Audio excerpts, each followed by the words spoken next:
This is the Lone Crater YouTube. We hope this video helps. You begin by making the watch and iPhone ready.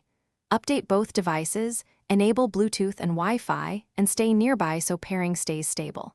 Open the Watch app on your iPhone, sign into the same Apple ID, and confirm notifications are allowed.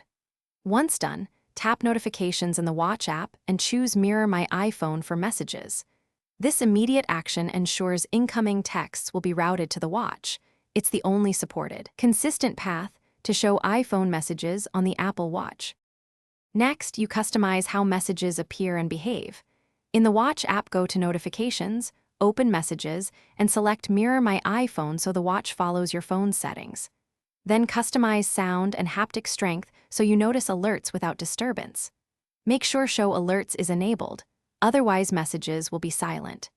Use the Messages app on the watch to view threads and reply with dictation, scribble, emoji, or quick replies. These choices explain how and why you get full, interactive message access on the watch. To complete setup, test by sending yourself an iMessage. It should appear immediately on the watch when Mirror My iPhone is active. If messages don't show, check focus and do not disturb on both devices and disable notification privacy if hidden previews block visibility.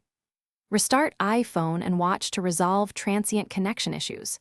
If problems persist, unpair and repair the watch from the Watch app. That resets notification routing while preserving your backup. This troubleshooting step often fixes stubborn delivery or mirroring problems. Thanks for watching. Consider subscribing if we helped you.